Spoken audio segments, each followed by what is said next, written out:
All right, everybody, we are back with another episode of Sessions with Mary Jane. I am Jordan Freed, and I'm not fried today because we have a very special official guest from the state of New Jersey. No, don't be not fried because of me. No. It's full disclosure, it's like 10 a.m. So maybe in my future we have some fried day on this Friday, this wonderful day. But we actually have a special guest. Anybody who does film in New Jersey probably knows this man or has come across him or seen one of his panels. He's hard to get a hold of because he's one of the busiest men in New Jersey for sure. He's running all over the state, making sure that there are jobs and communities being used for film productions.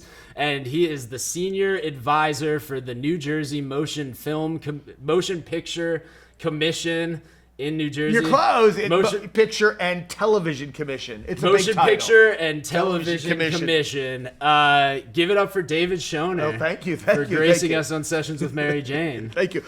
We take NJ Film also. So okay. I just should have given you the abbreviation. Senior Advisor for NJ Film. But it's all good. Yes. Well, regardless of your title, it is great to have you. I think the first time I was made aware of you was we have a mutual friend, Michelle Trena. Yes. And she was like, you must know my friend David. Like, you must know him. And I'm like, I don't know if I have met him yet. Like, I know of him, but like... Then I started seeing you around, and I'm like, oh, that's that David. Yeah, wow, that's awesome. That is the best thing about you is you're very accessible to filmmakers and creators in New Jersey, and you really open yourself up to be a resource. So just out of the gate, I'd like to thank you for being that person that you are and like helping out with the film festivals and understanding that there is no mainstream film if there's not indie film feeding up to it. Well, I want to tell you something. A key component of how we've always lived our lives or conducted our work at the New Jersey Film Commission, even personally, is we really want to nurture those independent films. We want to nurture those student filmmakers, those experimental filmmakers. You want to nurture those folks. They probably need more help than a big blockbuster or studio film because they're very scrappy. Yeah. And so we need to do more for them because the key is as they rise, we want them to only think about one place to make their movie. New Jersey. There you go. Yes. It's funny. I think like when I was in film school, I had seen like an infographic that was like California and all of the places that California plays and the fact that California can play literally any place in the world. It could play the Andes Mountains. It could play Mexico. It could play Sweden. Like you could play any single place in the world in LA and California, and that's why a lot of productions shoot there.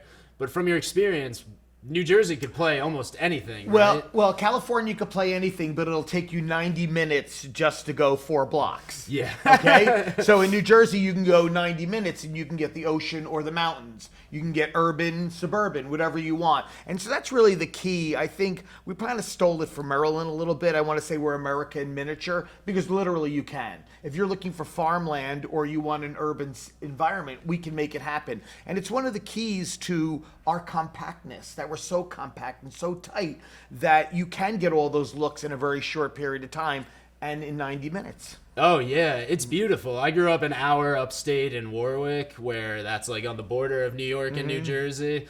I think they're shooting some stuff up in that area, like the West Milford area, Ringwood area, and stuff like that I worked on. And it's amazing. It's literally like country up there, like so many mountains, so many hiking paths that you wouldn't believe. And then you go 15 minutes from Rutherford, where we are right now, and you have Patterson that plays for old time cities. You have Newark that plays for cities in the 80s.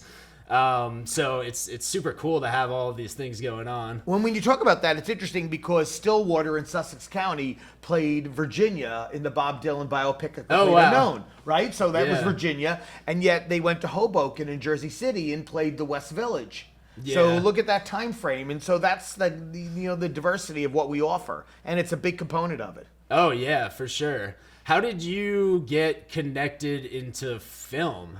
Wow. So I've always wanted to be involved in film. When I was like 14, 15, 16, I wanted to be a veterinarian. Stopped that immediately. But I had a Super 8 camera back in the day, and I had a paper route. Yes, folks, I am that old. I had a paper route, and I knew what it would cost for a cartridge of Super 8 film. It would be like $5 and something to get the cartridge, and then it was like $2 and change to develop it. So I knew I needed like $8 a week in tips in order to be able to shoot a movie. And that's if we're only using one cartridge, which is 10 minutes. So, or 8 minutes, whatever it might have been. So I knew what I needed to do. And so I started making Super 8 movies all the time. And I also became a busboy at a place called the Branchbrook Manor, which was on the borderline of Belleville and Newark. So I did that as well. And we were, my film partner at the time, as a young person, we were the studio that copied all the majors. Oh, nice. So we did a movie about an explosion on a ship after the Poseidon Adventure came out. We did a movie, I don't know if you remember the TV series Soap. Okay, Soap was this TV series during a period of time that was kind of like a nighttime drama, but it was a screwball comedy. And so we did another something like that. There was a movie called Ben, which is about this guy that befriends all these rats. Oh, wow. It's called Ben. And so we did one about roaches. Oh, wow. So we were the studio that copied. We were that was our bit. Oh, that's so cool. Yeah. I wish I could see those roaches. That we have them. We made them out of paper mache because my film partner was a artist, and so we made all these little out of paper mache roaches. Oh yeah, wow. I love me some roaches. I spent some time in New Orleans, and they had some very strong roaches in New Orleans. Yes. Oh wow! So you really started as a filmmaker on your own, doing it, just going out and using the technology that might not have been the easiest for a child to use, and just figured out how that works. Well, you think about it back in the day. I mean, I had to buy a Super 8 camera. That cost money. I needed to buy an editor because back then you had the reels and you had to reel it and edit it. And also back then, the sound didn't run with the image. The sound was 8 frames ahead. So when you're cutting it, you had to make sure you cut it at the right thing so you'd cut off the dialogue. So the sound was not parallel with the frame. And then I had to buy a projector. So this was kind of a big deal when you think about in the late 70s. Wow. So it was a big deal to do that, but I loved it. It was fantastic, and I knew this had to be the business I wanted to be in because I love to tell stories, want to tell stories, and I want to tell stories that affect people's emotions, whether it's highs or lows or something like that. Where did these stories come from? Was it growing up in Jersey? Where did you grow up? I grew up in Jersey, a native New Jerseyan, and so it would kind of be that what really... I tell this all the time, the catalyst for me in getting into film was the disaster films of the 80s. I was a disaster film freako. So whether it was Earthquake, you probably even seen these, no? There's a movie called Earthquake. So Earthquake, when you went to go see Earthquake in the theater, in order for you to feel the earthquake, they would turn up the bass. And they would turn up the bass on the sound system. So they called it Sense-Around.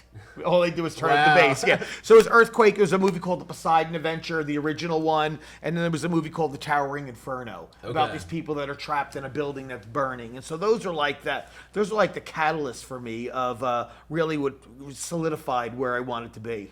Wow, that's kind of a little War of the Worlds-esque.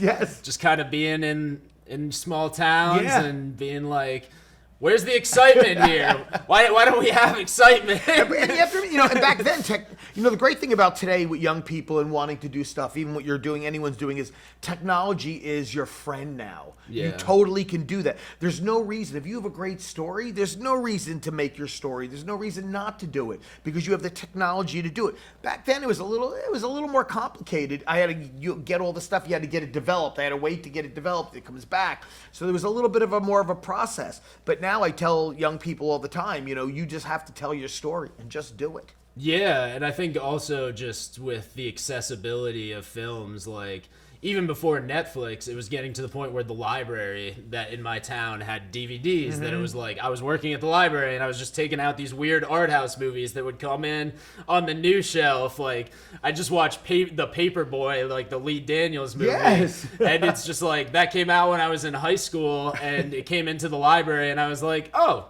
the High School Musical guy. And I never watched it for years. And then I came back to it and I was like, that was a really interesting film. Like, it may not be the best film in the world, but I was like, something all different. right, yeah, it's different. It makes you feel. It was provocative. And I think the ability to watch films has definitely changed filmmakers because there's not like the education of like, there is obviously in film school the education of composition and how to get good lighting, but a lot of us just come into the film industry now and we're like, I've watched 1,000 movies already because I have access. Yes, and the key is that you understand the language of film, because the language of film is a very particular language, and it's changed from when I was going to college. Yeah. The language of film, or when I was infatuated with Hitchcock and stuff like that, and that was a very particular language. And I talk about this period of time. It really was when MTV came into existence and that explosion. It changed what we find acceptable. You know, when you watch a Hitchcock movie, they're classics, but you know, it's Kim Novak getting out of the car, Kim Novak getting in the car, Kim Novak walking down the street, Kim Novak walking into the doorway, Kim Novak walking up a set of staircases. You know, my son will look at it and go, "Well, this is slow. This is slow." Yeah. And so just talking, you know, playing into what you're saying is, you know, yes, we understand the language of film now. Yeah, it's such a different thing. Like, the technology is so much easier, the access to stories. And also, yeah, now we're 100 years into the film industry, 100 plus years into the film industry. So now there's 100 years of stories, and those stories were taken from books.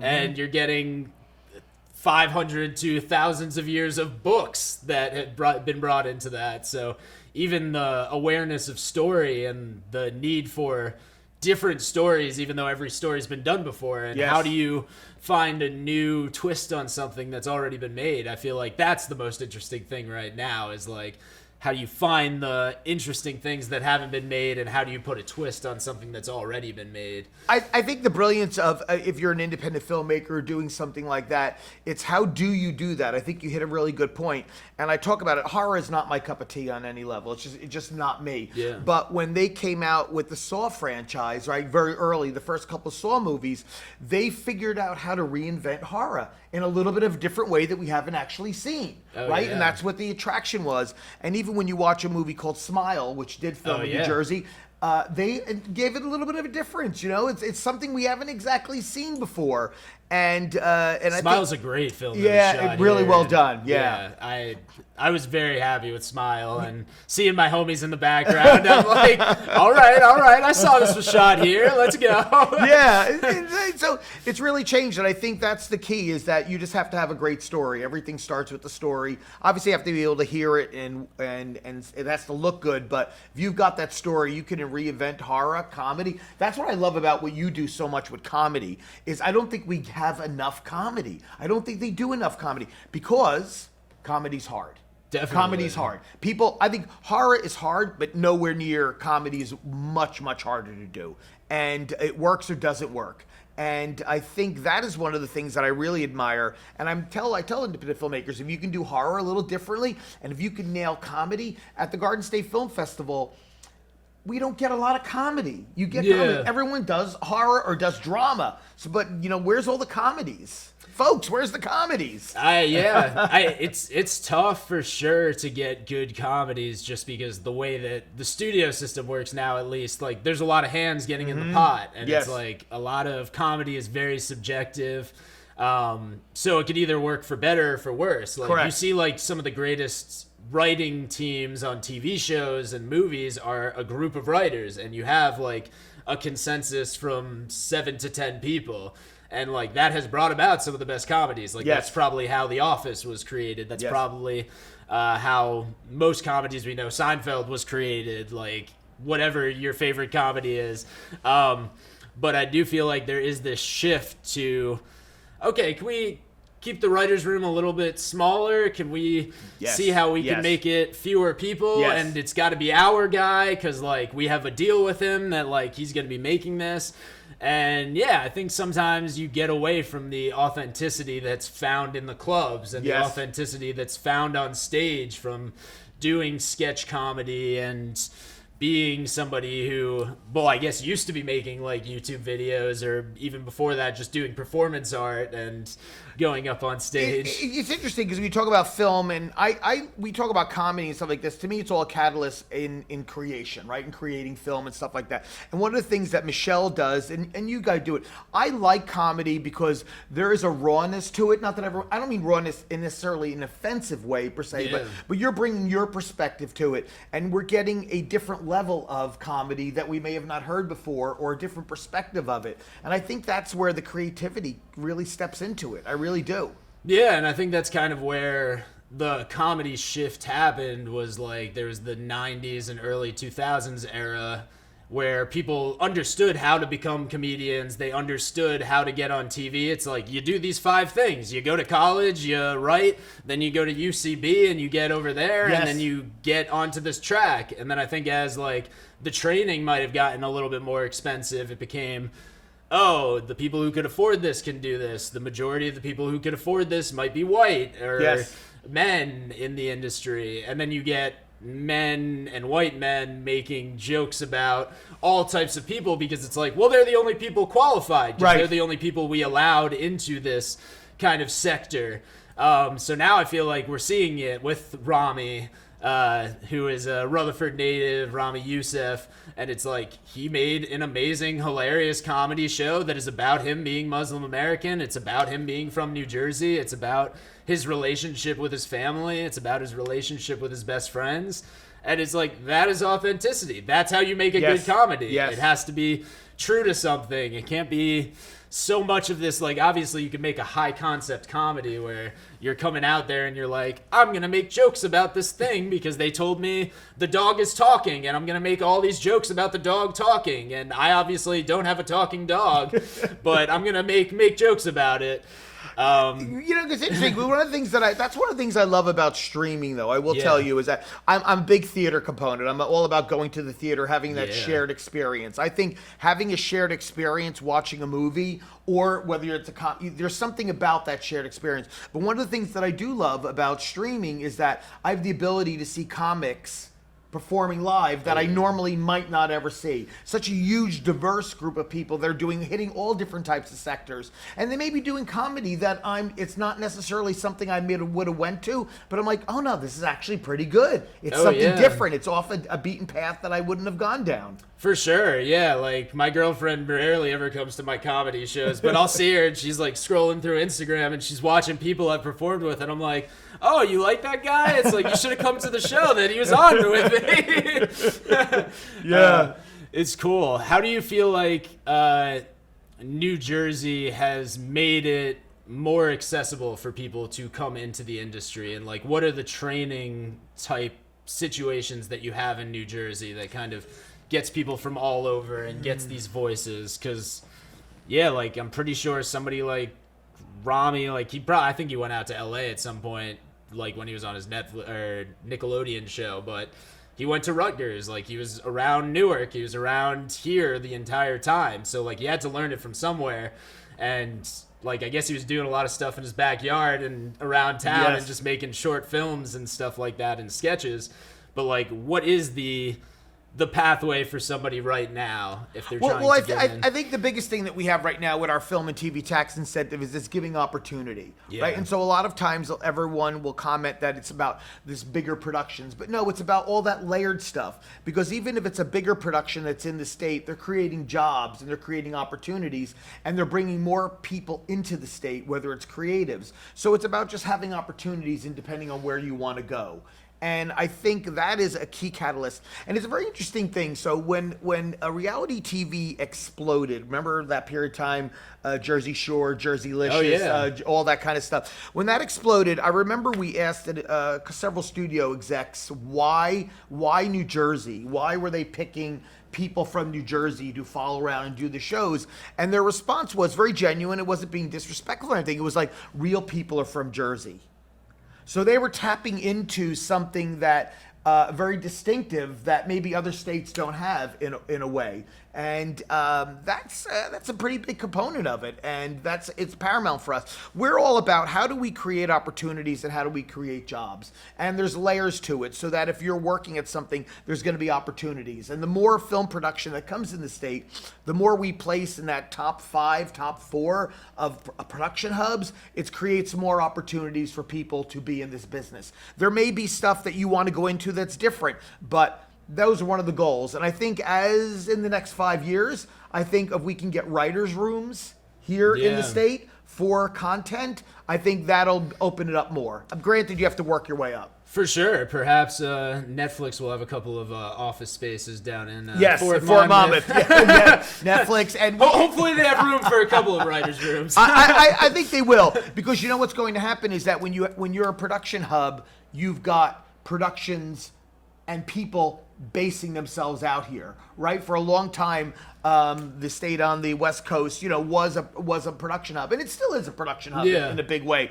But when you've got these other sub hubs or very prominent hubs, they can create more here. And also, I just think you have to be a catalyst. Even if you're doing it yourself, just do something that's different, and you're going to get someone's attention, which is the wonderful thing about comedy, is that you do something that's a little different or we haven't seen or has a particular angle, and it's like, oh, that's kind of interesting. We should do something about that. Yeah, and I totally agree with the authenticity of New Jersey, just because it's such a diverse state in ways that people wouldn't even understand. Yes, it's diverse in religions. There are so many religions that are practiced here. Yes, it's very diverse in races. It's very diverse, LGBT-wise, very LGBT friendly, very friendly to women, which comes into question when people are asking, am I going to shoot in Georgia? Am I going to shoot in Louisiana? Am I going to shoot in Texas? Well, it's the female people on our crew might not want to be there. What if they get pregnant while they're on this set and they don't have care, they don't have this health insurance that they want to have down there? And also, you're always busy, I'm sure, because it is a very active thing getting film to your state. I don't think people who are outside of the film industry really understand this. I went down to college in New Orleans in 2013, and that was around the time that Django Unchained, Beasts of the Southern Wild, True Detective was shooting down there. I don't even know if it had come out yet, but it was just oh, Matthew McConaughey and Woody Harrelson are doing something down there. Quentin Tarantino is doing something down there.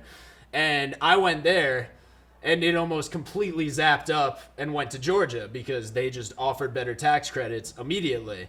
And we're now in an era where people are thinking about leaving LA. Major studios are already leaving LA and doing that. So how much is it an active process to keep filmmaking here? I don't think people understand how much of a fight it is. The Hudson Valley is come on, Kathy, what are you doing? Are you going to make better tax credits here? We're losing stuff to Jersey right now. Yes. But our biggest thing is at least with New York and New Jersey, Connecticut, is we're one huge economic pool, right? Yeah. So everyone interworks with us. But at least for New Jersey, we're always actively talking to all the studio heads, actively talking to development people. And, those folks even cycle out all the time. So you have to make sure that you keep on reiterating, go back to them again and again. So it's a constant process. And then the biggest thing that we do, I think, that's different from other states is we're a concierge level of service that we provide production companies, big or small, that I don't think you get in other states. We're very proactive, where other states have a tendency to be reactive. And so that's key. So it's that content. How much do you want to use this? How much do you not want to use this? I love what I do. I do what I love. And so just text me and I'll deal with it. It's not late at night or it's early in the morning or whenever it may be. It's all about having accessibility, because you may be having a problem with something or an issue or need to look something, and sometimes you just want someone to talk to. And having it get dumped in voicemail doesn't give you any sort of confidence. You always want to know that there's somebody at the other end of the phone. And so that's one of the components. We're constantly re-engaging with all the studios, every studio level, independent filmmakers, going to film festivals, going to film markets, and then also the concierge level of that interaction with people. And then you throw the tax incentive in on top of it. And it's like a little triple threat there, which is really good. Definitely. And even last year, I wasn't as involved in the film industry because I was working here at the Williams Center, which is finding its ways into the film industry in many different ways, whether it's the film festival, the Rutherford Film Festival, or whether it's the people who have shot here, independent and major budget motion pictures. Like, I won't name drop, but like randomly coming in here after I had left working here and seeing an A-lister playing piano on the old stage, and you're just like, how are they here? And it's just like, oh, they needed a location. And it's like, wow. You know, and that's an ancillary bet. You talk about the Williams Center, you talk about the Cranford Theater, you talk about all these other places. Oh, yeah, speak on that. Well, yeah. no, it's all about opportunity, and that's one of the things that the tax incentive, that's one of the things we want to do. It's all about opportunity, whether it's a location or mom and pop businesses, because, you know, when the A-lister is on the stage playing the piano, there's 80 to 150 crew members circling the building, and, you know, they're going to go get coffee somewhere. They're going to go get a lunch somewhere. At the end of the day, they may go get a drink or something like that. We talk about it all the time, even in different parts of the state, because we like to make sure that we're pushing production throughout the entire state. So in South Jersey, we had Spielberg was down there on his new film. Oh, yeah. And so they had 350 people staying 8 days and in 8 hotels in the off season. So think about the economic impact. And plus, each one of those crew members is getting $75 because they're away location, where they're spending it at night. Yeah. So that's what we talk about. It's really jobs, and it's really that economic development that we want to do. And so something like the Williams Center here, if we can just bring a little bit more business to it, it helps them stay afloat. It helps it keep it in the national eye, even locally. And it just gives it a sense of satisfaction when you go to see something, whether you're in the theater or streaming. Oh, there's the Williams Center. Yeah, and I think it's bringing back the movie-going culture in a lot of ways. Like, the Williams Center is definitely by far not the first place in Jersey. It's like Smodcastle came in and they reinvigorated the film industry, I think, and film watching experience. Like you said, Cranford, there's the place in Orange. The South Pack. Yeah. So or Cinema Lab, right? Cinema Lab, yes. So there have been a lot of theaters that have been coming back, and it's been awesome to see. Did you think that theaters would come back in this way? Do you think out of necessity it's kind of happening because people are just like, I miss it? Like, people just have that feeling in their heart where they're just like, I want it back. Well, I think there's a couple things. I think there's the mutual experience, right? When you go to a theater, you're having the mutual experience. It's like, why go to a live concert? Well, because you want to see it live, and you also want that mutual experience. So the theater, everybody has a theater story. Everyone could tell you. I remember it was the Center Theater in Nutley is where I went to see The Sound of Music. Wow. Right? Okay. My first R-rated movie was Cinema 23 in Cedar Grove, where I saw One Flew Over the Cuckoo's Nest. Right? Yeah. So everyone has that cinema story. They have something, even newer generations. And so I think the only thing with theaters is they have to be a little bit more reinventive, right? Because there's all different, our entertainment choices are vast now, more than ever. And so I think as long as they can reinvent themselves, and whether you're doing events or doing special screenings to supplement everything else, you're keeping yourself as a hub. And that's really what it's about. Smodcastle does it. Cranford Theater does it. Well, here at the Williams Center, you do it all the time. You're hosting various different things to keep yourself as a hub. Oh, yeah. When I started working here, it was like some of the films they were showing, I was like, wow, we're showing this? Like, actually? Like, I saw Tampopo for the first time here. I saw so many things. And, like, it's grown to, having film premieres with, like, big stars in Hollywood who are just like, but we have a connection to here. We want to bring it over here and make it happen in Jersey. And they're getting to see a part of the state. You know, that's the wonderful thing about, we have crew members that may not be from New Jersey, or celebrities or stars or working, whoever it may be. They're seeing a piece of New Jersey, or they're seeing something about New Jersey that they probably have no clue about, or anything like that. And we tell the story all the time that sometimes they'll work in a town and like, I want to buy someplace there, or I'd like to live there. And I think that is a great component of it. Yeah, and I think it's just great for real estate and tourism in Jersey just to shoot stuff here, because it's like, how many times do I talk to people who have just recently moved to Jersey, or they live in a town in Jersey, they might have moved around Jersey, and I'm like, what spots do you like around here? And they can't even tell me what spots sometimes, and I'm like, you moved to Newark from Brooklyn, or from the Bronx, and you don't Yeah. You can't tell me a couple of places that you like to hang out in Newark. It's like, I'm living in Rutherford, and I can name like 5 or 6 places in Newark that I like going to. It's like, I think creating that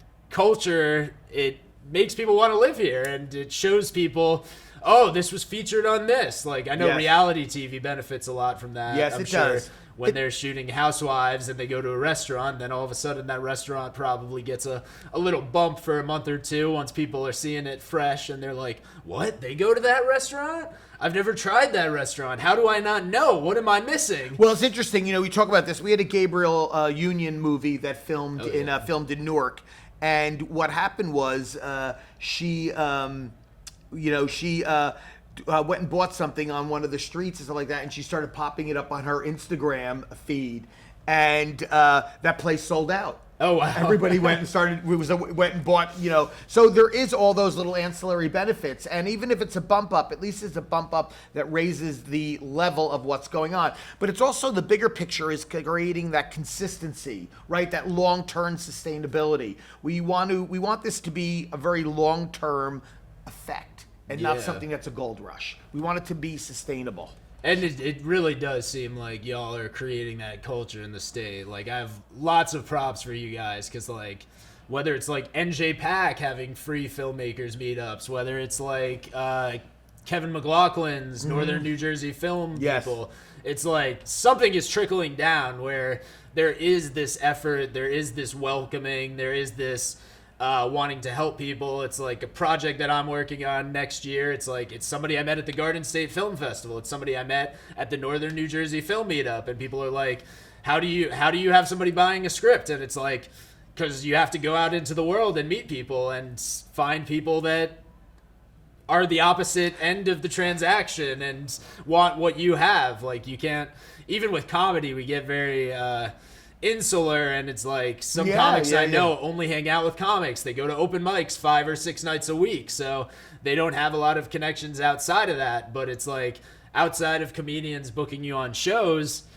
they're not really that other end of the transaction that you want. It's like, you got to meet writers and figure out how you could co-write things. You got to meet directors and be like, hello, I'm a comedic actor. Like, when you're shooting your independent film for $3 million and you need somebody for one day, remember I live here. Yes. It's like a lot of that stuff. Meeting cinematographers, meeting gaffers, meeting makeup people. The amount of makeup and hair people I've met in the last year is incredible, and they're all amazing, and there's a bunch of them that live in New Jersey.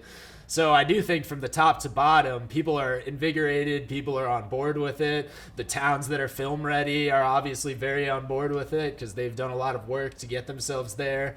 The police departments, I feel like people don't give them a lot of shout outs, but they're super helpful all over New Jersey when they are shutting down streets. They're dealing with the neighbors being like, what's going on here? It really is mini villages. It's all these little villages that towns and stuff like that. Because New Jersey's 563 towns or something like that, or municipalities. And so it's finding that niche, and also all those components come together to make it work. And we're really proud of our Film Ready program, because we're kind of like boilerplating it. We set the benchmark of where you have to be. So when productions are thinking about coming into New Jersey, they go into a Film Ready community, and they know what the level of expectation is. They know what it is, what the rules of engagement are for them, and that it's not varying or something that's off that, the base plate that we've set. Yeah, wow. Yeah. We've touched on it a little bit earlier, but could you tell us a little bit more about like the film festival scene in New Jersey and like what that brings to the area, and kind of, for somebody who's never been to a film festival, why should I go to a film festival? I saw they're having one in Teaneck. I saw they're having one in Rutherford. I saw they're having the Montclair Film Festival, which is kind of the big daddy, like big budget film festival. They have the Garden State Film Festival. What's going on with film festivals here? Well, the wonderful thing about film festivals is that it gives you an opportunity to see movies, at least in some of the smaller ones, or even the bigger ones, that you may not see, right? Yeah. And once again, shared experience. And the great thing about film festivals is a lot of cinephiles go to them, or a lot of people that really are interested in cinema because they want to see something different that not being traditionally shown, right? So a lot of times in theaters, at least the big conglomerate theaters, they may not be showing that art film. They may not be showing that very particular kind of content.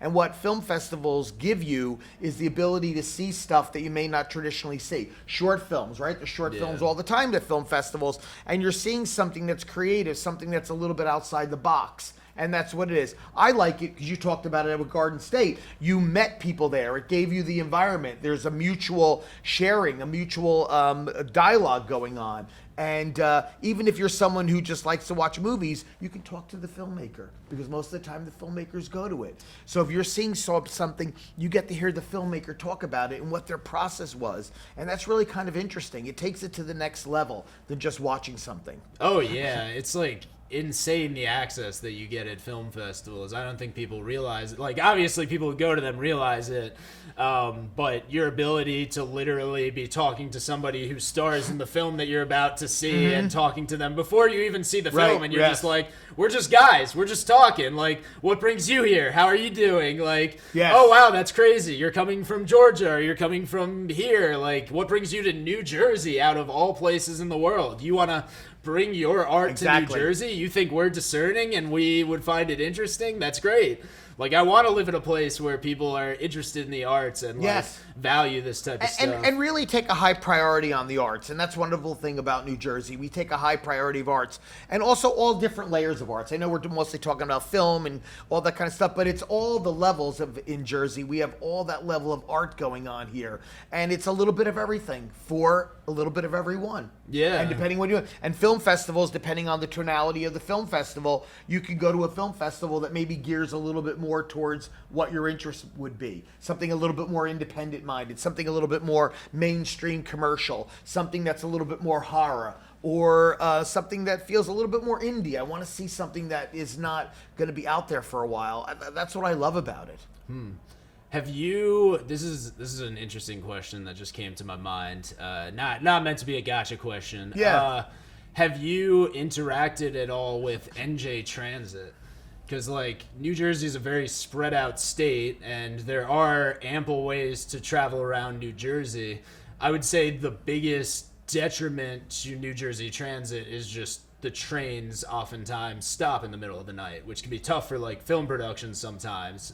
Has there ever been a conversation about routes or convenience or extending schedules?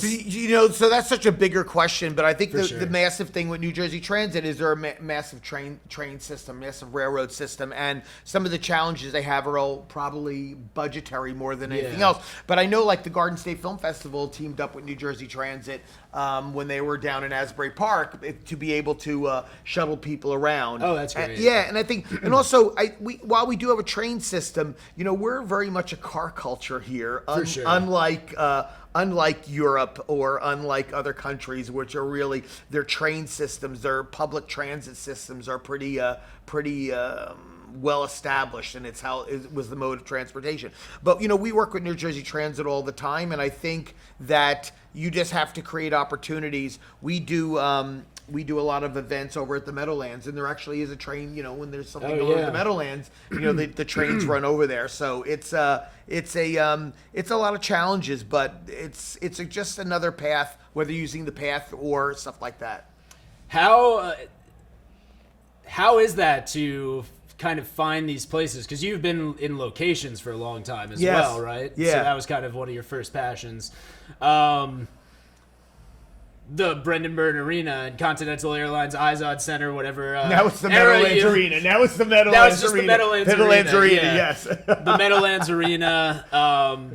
I was shooting recently at a decommissioned Newark Airport terminal. Yes. It's like, how do you keep on people to keep these up to date? Like, is it just a coincidence that these places are still around? And so sometimes it's a little bit of opportunity. So at Newark Airport, they have the old Terminal A, which is empty. Because they built a new Terminal A. Yeah. So the old Terminal A, it's empty, and you have to seize the opportunity with filmmakers while it's available and while it has not reached the next layer of what they may do with it. Do they take it down? Do they keep it? Do they modify it? It really just depends. And so part of what we do at the Film Commission is we have an amazing database resource, whether it's photography and stuff like that. It's called Real Scout software. So if you go to our website, Google New Jersey Film Commission, and you can see all the photos there of something that you may see. So if there was a period of time over at the Meadowlands Arena and Meadowlands Racetrack where the old racetrack was there. Before they took the old racetrack down and built the new racetrack, we would put stuff in the old racetrack. And eventually they take it down because they modify it all the time. I talk about the mayor of South River, a great guy. He has a closed bank building in the center of town. And so I'm throughout the state photographing stuff, looking at stuff, just amassing information. And so I was down in South River meeting the mayor of South River, and he asked me, what are the things that filmmakers look for? What do they look for typically? A lot of times they're looking for hospitals, schools, police stations, banks. And he goes, banks? I go, really? And he goes, I have a closed bank in town. I said, could I go over and see it? We went over there. He got me into it. I started photographing it. I sent the location manager for who's doing American Horror Stories in New Jersey. Oh, nice. I said, here's the bank. They were looking for a bank. And I go, look at this amazing bank. And it was really well kept. And so they wound up filming there. Oh, and wow. So, and then we had Mark Selinger, who did an ad campaign in the building as well. They're taking the building down and redeveloping it and giving it its next life in town, but it's constant. You just seize the moment when it's being used. And then we've got some people, Emiliano Paris, who does B&B Props up in Little Falls, has this former laundromat building, which was the corporate headquarters of this laundromat, and it's very much stuck in the 1950s. Oh, wow. And he has a lease on the space, and we're constantly sending people up to him to use the space. So it ebbs and flows. You just keep on amassing all the information. Yeah, and I feel like New Jersey's come such a long way since The Sopranos. I feel like that was almost the audition tape for this like kind of wave that you guys are riding right now, and it's super cool. Have you heard a lot from just people who have lived in New Jersey for a long time? Like, well, how are people who? Because, like, when I started working after college, like, in New York City, it's like, I'm talking to people who were living in Jersey, even though I was coming from the Hudson Valley, and I was like, oh, I'm coming so far, and it's like, yeah, I live in Jersey, too. Have you heard responses from people who have lived in Jersey a long time and work in the film industry about, like, what's been changing, what they've seen, and how they've enjoyed the changes of the shorter commutes? The biggest thing, my friend, is very early on when Governor Phil Murphy installed the film and TV tax incentive, I would talk to crew members all the time, grips, gaffers, prop people, production people, and they're living in New Jersey, and they're like, finally, I get to go home and have dinner with my family. Because I'm not over across the river somewhere at something where it takes me 2 hours to come home. I could take a gig, because there's so much work going on in the state right now. I could take a gig that's in New Jersey and go home and have dinner with my family at night. So that's probably the biggest thing. The other thing is the Jersey pride. It's really strong because we do a lot of press on stuff that films in the state afterwards, and you go to see it like, oh, that's my town, I can see that. Well, I'm telling you folks, when you watch A Complete Unknown and you look at the West Village, it's all Jersey City and Hoboken. So you don't have to be from there, or you could be from any community, but you're going to see stuff that there's a Jersey pride going on there that's exciting. So the biggest thing is probably the crew, that they could say that they can work locally and stay locally. And that's a big component of it. And that's what we want to do. We want to keep the money here.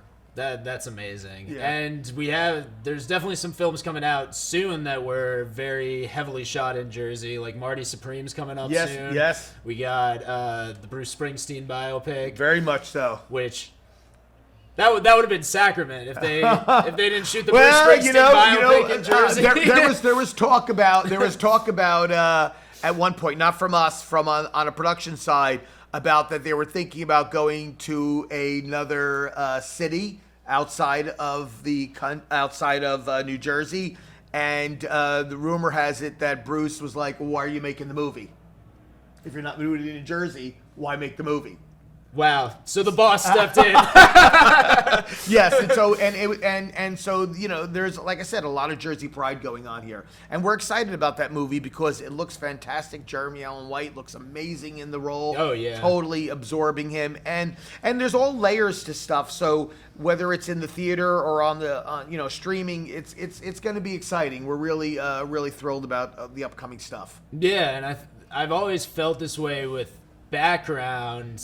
Like when I've done background acting on sets, I'm like, if I could be anywhere in the world, I want to be with these stars. I want to be with these directors. It's like I could say now that I've been on a set with Steven Spielberg. Like I've been on a set with A-listers and stuff like that. So I'm sure it's the same with the towns. It's like there's some of the biggest stars that have been here for weeks. You run into stars that you don't even realize they're shooting on these things. Well, Happy Gilmore is a classic example of it. I mean, Adam Sandler was here for months working on Happy Gilmore 2. And he was wonderful. He would interact with the public and interact here, and we was staying here. So you just can't buy it. And also, once again, it goes back to the same thing. You're able to. We said you're doing background. It's giving you the opportunity to do it here. Oh, if I want to do it here, I get to stay here. I could choose to be in the room with Adam Driver, or I could choose not to be in the room with Adam Driver. It's like my high school self would probably pick, I want to be in the room for these shots. Like, yes, this is the type of stuff that you get with all of this. Yes. You are such a busy man. You're obviously obsessed with film. Yes. What else do you like? So I'm really big on photography. I love to do photography, and I always talk about this. The issue being I need to stay creatively sane, and so I work on everyone else's projects. I love what I do what I love. I'm all in, and it's a great feeling to facilitate. When a film calls me, it's like, how do I figure out what's the problem? How do you solve it? How are you uniquely solving it? But then I'm like, well, I'm solving everyone else's problems, doing everyone else's stuff. So what I do on the side, my thing that keeps me creatively sane is photography. I do tons of photography. And I love photographing people, and I'll photograph architecture, and I try to figure out how do you create, when you talk about negative space, they got objects down here and there's all this. And so how do you kind of do something that's a little different? And how do you look at something, or whether it's a person or an object, how do you photograph it a little differently? How do you capture them in a way that we may not normally look at it that way? And so that keeps me sane. That's my side hustle, because it's not a job, but that's what keeps me sane. Oh, no, that's a beautiful thing. Yeah. I feel like photography is just such a present thing. Yes. And you really get to connect. It's weird to connect with the machine and then also connect with the outside world. Yes. Because, you have to see it outside the world first to even think that you should photograph it, and then the relationship becomes very different once you have your tool. It does. And I think, and also the fantastic thing is talking about, for me, also, I like to photograph people a lot of times that are behind the camera that may normally not be photographed. And so how do you capture them in a way that it's not something they typically do? Because actors, models, and all that stuff, they're used to being in front of the camera. So how do you photograph those folks that maybe are not traditionally in front of the camera? So it makes it fun, and just gives it a little bit of a different challenge. Not in a bad way, a challenge, but just how do you creatively make that happen? Yeah, kind of a naturalism. Exactly, yes. How do you bring that? So somebody told me they're coming to New Jersey for 2 days. Where are you telling them to eat? Oh, wow. Where I'm telling geez, I'm going to have towns hating me, so I have to be careful. Oh, yeah, no. These are just your own personal preferences. This is not, because, you probably know every restaurant in the entire state by this point. Yeah, so, depending on where you're going to be going, depending on if you're going to be in Northern Jersey, there's, it's incredible. Jordan, I don't even know if I can even say what type of cuisine do you like? So if I'm in the Montclair area, I'm going to probably eat French. I'm going to be a little frou-frou over there, do the French thing over here. Are you going to yes. I've been there. Yeah, I'm bored. Yes. Yeah, I'll go there. Yeah. And then at the same time, I'm Mexican. I love Mexican food. So if we're looking for something or out of the way, I could even do something like District Tacos, which is kind of like a little bit of a chain taco. Yeah. But I can just do tacos and stuff like that. I like stuff that is, sometimes you want to be off the beaten path, and also off stuff that is not typically traditional. And the way filmmakers do something is the food is part of their day when they're traveling and stuff. So that is a big component of it. So it's always about having some sources. If I'm in Newark, Delhi, it's going to be Hobbies Deli in Newark. So it's all that kind of component of it. Well, thank you so much, David, for coming on this podcast. You are your own, Kevin Bacon of the film industry. If you don't know David Schoner, you know somebody who knows David Schoner. Is there any place that people could follow you? Anything that you're trying to get the word out about? I'm on Instagram personally. It's Jersey Movie Man, Jersey with a Z, Jersey Movie Man, and that's probably my public persona per se. And also just go to the New Jersey Film Commission website, and we have tons of stuff there. And if you are someone that wants to work in the film industry and you live in New Jersey, you should register in our NJ411. You should absolutely register your stuff because people hire people out of it all the time. And that's key. Oh my gosh. Thank you so much, David. This was such a pleasure. For all you guys out there who might be looking for my comedy shows coming up, I have a big show at the Williams Center where we're actually shooting this in the basement right now on October 25th. I'm going to be opening up for Michelle Trena for her Divorce Diaries show. And depending on when this comes out, I have a show October 5th at Club Andromeda in Nyack. So if this comes out by next Wednesday, then make sure you come on over to that as well. Thank you guys so much for listening. We'll see you next Wednesday. And subscribe and share this with people if you enjoyed it. Thank you so much. Thank you, my friend. Appreciate it. Absolutely.